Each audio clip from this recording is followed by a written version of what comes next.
Peuple de Dieu, nous vous saluons en ce jour. Que la grâce du Seigneur soit avec tous.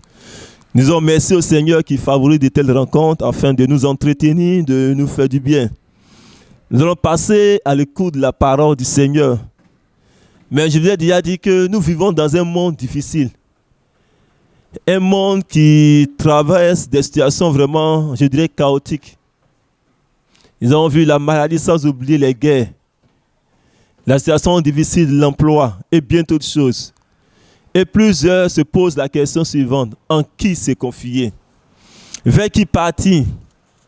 Qui peut nous aider? Qui peut solutionner cette difficulté auquel l'homme est confronté? En ce jour, je voudrais dire à tout le monde, nous dire, confions-nous en Jésus. Confie-toi en Jésus, en Christ Jésus.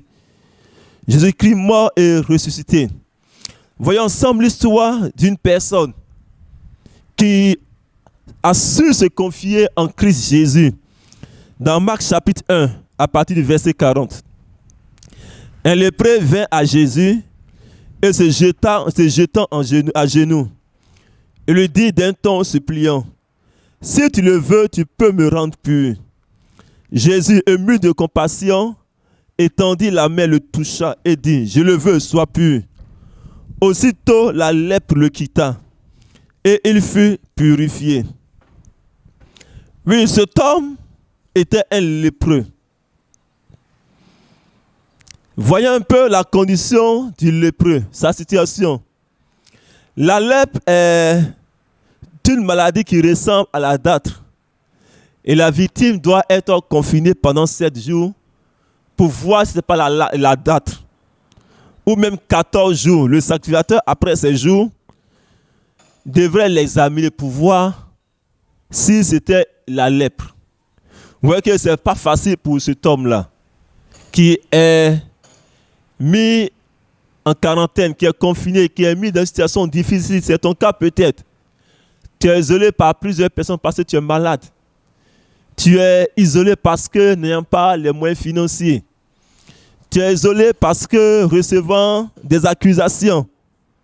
Plusieurs t'accusent. Vers qui partir. C'était difficile pour cet homme-là, ce lépreux. Lévitique 13 nous dit également aussi la condition d'un lépreux. Il portait des vêtements déchirés. Il avait la tête nue, la barbe couverte. Et il devait crier un peu lors des déplacements. Regardez un peu comment la société le marginalise. Il doit crier impur. Une situation humiliante, dégradante. Impur, impur, impur, pour ne pas toucher notre personne. Et aussi, ce qui était triste pour cet homme lépreux, pour un lépreux, est qu'il devait être hors du camp. Et oui, tu es hors de tous. Moralement, tu es découragé. Physiquement, tu es abattu. Le moral étant atteint, psychologiquement étant atteint, et cela se voit sur ton physique. Tu as dépéri, tu as changé de forme. Tu n'as même plus l'appétit, tu n'arrives pas à manger. Tu te poses beaucoup de questions. Et quelquefois, certaines personnes veulent en finir. Ils disent la mort m'est préférable parce que je n'en peux plus. Mais en ce jour, je te dis, confie-toi en Jésus comme ce lépreux. Oui, mets ton espoir sur lui comme sur lui. Appuie-toi sur Jésus-Christ. En ce temps, la lèpre était incurable. Seule la grâce de Dieu pouvait aider cet homme-là. Pourquoi se fier en Jésus? Le verset 41 nous dit, Jésus était ému de compassion. Oui, confie-toi en Jésus parce que Jésus n'observe pas seulement la situation d'une personne, mais ses entrailles sont touchées. Il était ému de compassion. Il comprend la douleur, il comprend ta douleur, il comprend ta souffrance. Il sait que tu as mal, il savait ce que vivait cet homme-là. Et la Bible nous dit qu'il était ému de compassion. Il partageait la douleur de cet homme. Également dans Matthieu chapitre 14, verset 14. À sa sortie de la barque, Jésus eut compassion de la foule pleine de malades. Oui, plusieurs malades étaient là. Il a vu leur situation, il était touché en lui-même. Il était ému de compassion. Matthieu 15, verset 32. Jésus avait compassion d'une foule qui n'avaient pas mangé pendant 3 jours. Cette foule-là n'avait pas mangé. Et Jésus, qui était un homme aussi, a compris cette réalité-là. Car la faim était une réalité. C'est tellement que tu n'as pas mangé. Pendant plusieurs jours, tu fais des jeûnes techniques, peut-être tu n'as pas mangé. Oh, le Seigneur te voit. Il te connaît là où tu es. Il te voit. Et il est ému de compassion. Il partage ta douleur, ta souffrance. Oui, ta situation fait que tu as perdu l'appétit. Tu as perdu l'appétit, tu as mangé, mais tu ne peux pas manger, tu es sans force.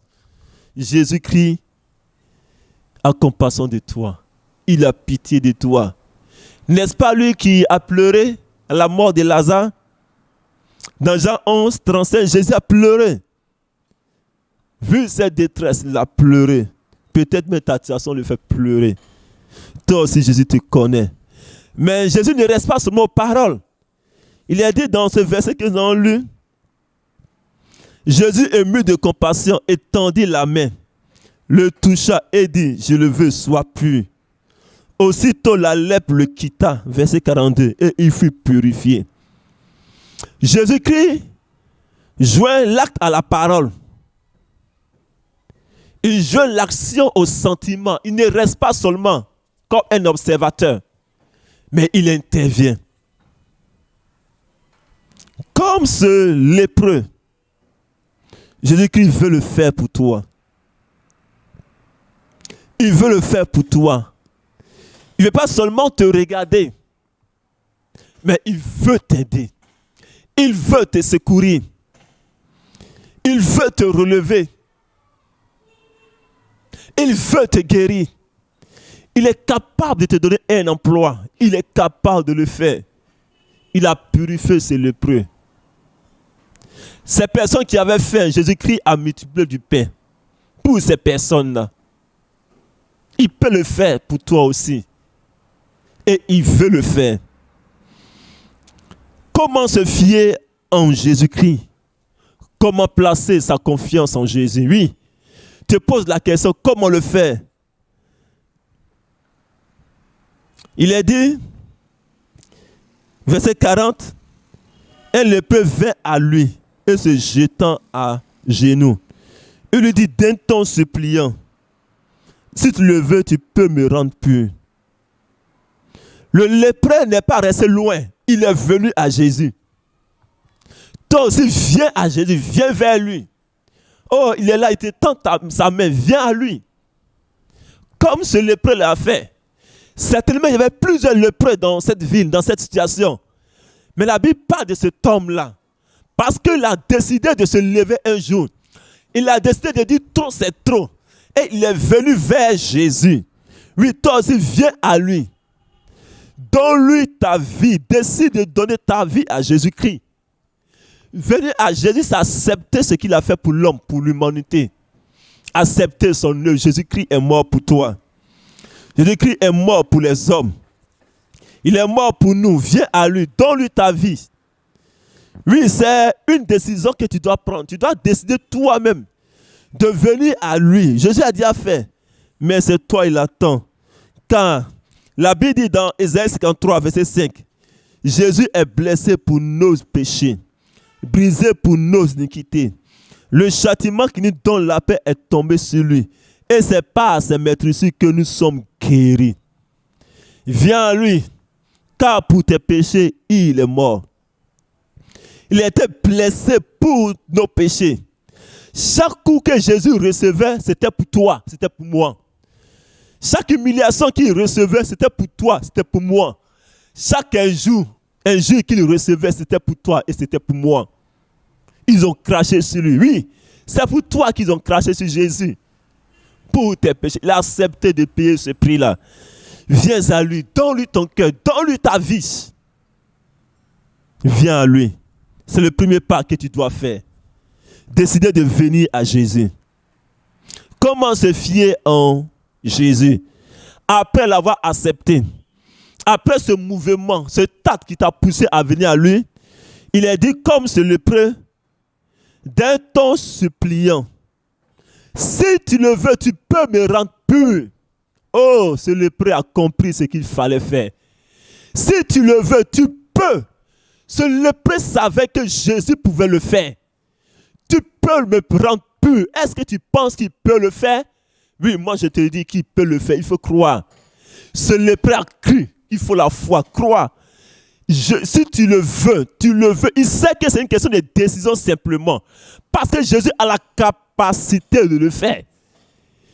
Il a toutes les ressources qu'il fallait pour le guérir. Si tu le veux, oui, Jésus le veut. Viens à lui, il le veut. Il le veut. Il veut le faire. La troisième étape, il a dit d'un ton suppliant, demande-lui de le faire. Demande-lui. Demande-lui. Demande-lui. Supplie, demande-lui, Jésus, je suis à toi. Je crois que tu peux le faire. Alors fais-le. Il a dit, il a supplié, il a demandé avec insistance. Il a senti sa misère. Et il a dit, la Bible dit d'un ton suppliant. Demande à Jésus. La Bible dit dans Somme 34, verset 6, quand on tourne vers lui les regards, on est rayonnant de joie. Et le visage ne se couvre pas de honte. Oui. Tu tournes tes regards vers lui, ton visage ne va pas se couvrir de honte. Il relèvera ta tête. Car il entend. Ce lépreux a été purifié, il a été guéri. Et Jésus veut te guérir de ta situation. Jésus-Christ veut te relever. Alors, prie le Seigneur. Demande-lui de le faire et le fera. Bien-aimés, que le Seigneur nous bénisse en ce jour. Venons à Jésus. Ayons foi en lui. Et demandons de le faire. De le faire. Confie-toi en lui. Car si tu te confies en lui, ton visage ne sera pas couvert de honte. Que le Seigneur nous bénisse en ce jour et que sa bonne main soit sur nous. Bénissons le Seigneur ensemble et prions le Seigneur. Seigneur, merci pour ce message. Oui, nous venons à toi. Seigneur, de cette place, cet homme vient à toi. Et cette place, cette femme vient à toi. Elle décide de se confier en toi parce que tu es capable de le faire à l'image de ce lépreux qui a été purifié.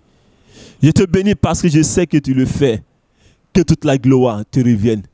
Merci Seigneur. Au nom de Jésus-Christ. Amen. Que Dieu nous bénisse.